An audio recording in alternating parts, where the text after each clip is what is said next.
Hello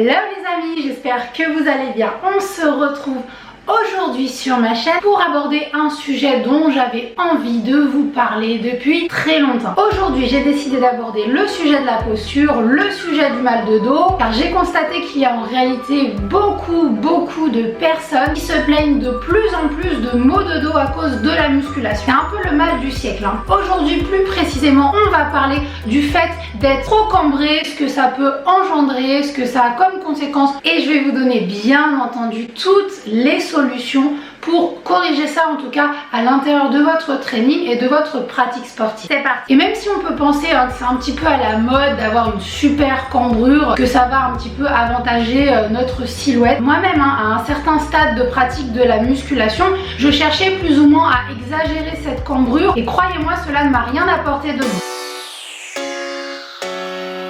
Donc tout d'abord, il faut savoir que la plupart des douleurs dans le dos, à moins d'avoir une prédisposition génétique, sont principalement dues à la posture. Et plus précisément au défaut de posture que ton corps peut prendre dans la vie de tous les jours. Encore une fois, je me répète, mais ayant tous plus ou moins un mode de vie sédentaire, le fait de rester assis la majorité de la journée, déjà ça va créer un déséquilibre au niveau des muscles qui sont responsables de tenir ton dos et ton bas, ce qui favorise forcément pas une belle posture après quand tu es debout et quand tu réalises des exercices en musculation. Et crois-moi, si tu as un défaut de posture, cela n'est heureusement pas irréversible à 100%. Je vais te montrer les différents déséquilibres qu'il peut avoir au niveau de la posture pour que tu puisses plus ou moins te situer.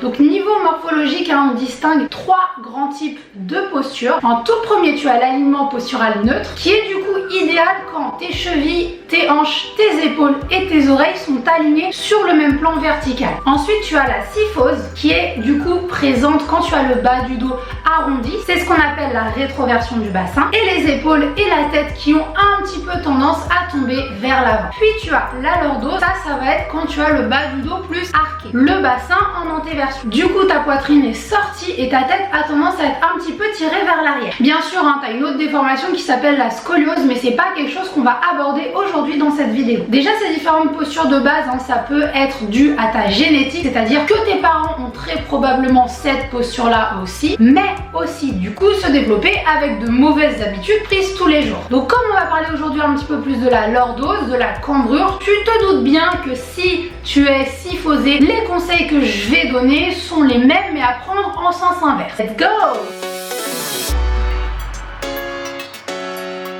Alors, petit point anatomique qui fait du bien à rappeler. Quand tu es lordosé, c'est déjà que les muscles de ton tronc sont en déséquilibre les uns par rapport aux autres. En gros, les muscles de la région lombaire vont être dans ce cas hypertoniques, super forts et généralement raccourcis, alors qu'au contraire, les muscles abdominaux qui vont du coup être responsables de rapprocher tes côtes du bassin vont être hypotoniques, vont être faibles puisqu'ils sont en position étirée. Et c'est pas fini. Quand tu es lordosé, ça se voit forcément aussi au niveau du bassin. Tu as le bassin en antéversion qui part vers l'avant, le psoas, le quadriceps vont être super tonique, normal puisque leur action c'est de tirer les os du bassin vers l'avant, ce qui va engendrer cette fameuse courbure au niveau du bas du dos. Au contraire, tes ischios et tes fessiers vont être hypotoniques et faibles puisqu'ils sont mis en position étirée. Donc voilà, j'essaye de vulgariser au maximum pour vous faire comprendre un petit peu comment les muscles qui sont rattachés au bassin influent directement sur votre posture.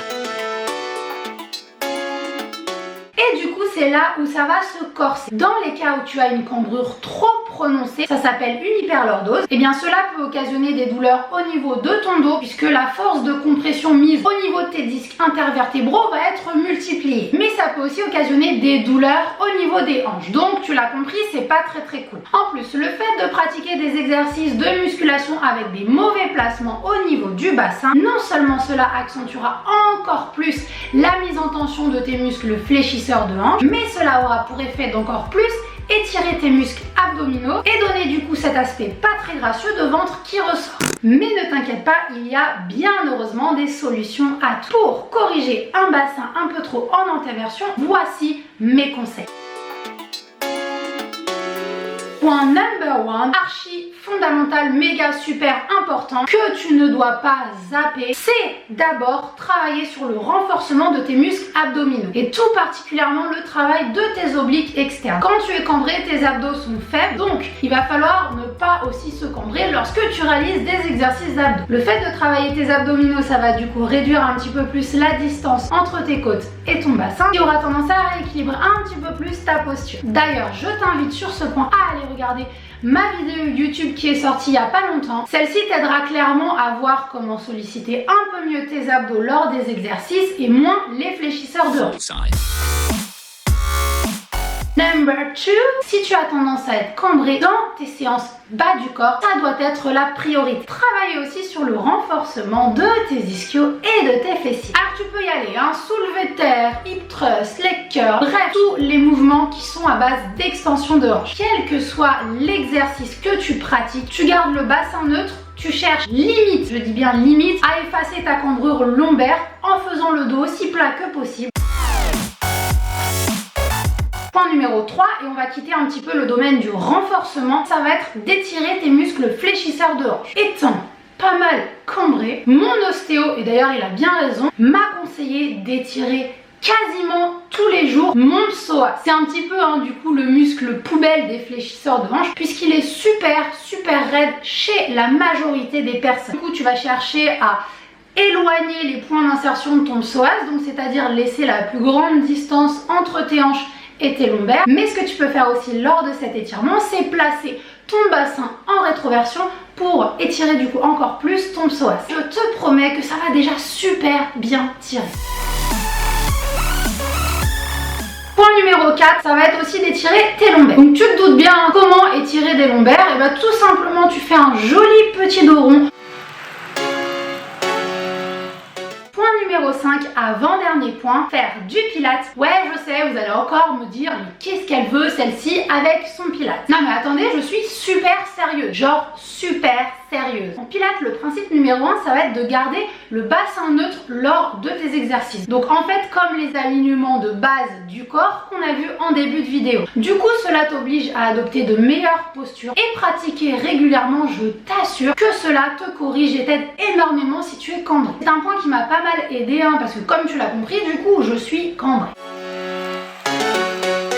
Et enfin, dernier point, cela tombe sous le sens, c'est d'adopter de meilleures postures au quotidien. Si tu passes la majorité de ton temps assis, tu peux par exemple t'aider avec un petit coussin que tu places entre tes lombaires et ton siège, ce qui t'aidera à maintenir un petit peu mieux ta posture. Et voilà les petites grenouilles. J'espère que cette vidéo vous a plu, vous a intéressé. Si c'est le cas, n'hésitez pas à me le dire en commentaire. N'oubliez pas le petit like pour le soutien, petit abonnement pour ne rien manquer. Vous pouvez me retrouver sur mes autres pages de réseaux sociaux. Et en attendant, on se retrouve bientôt pour de nouvelles vidéos. Ciao ciao.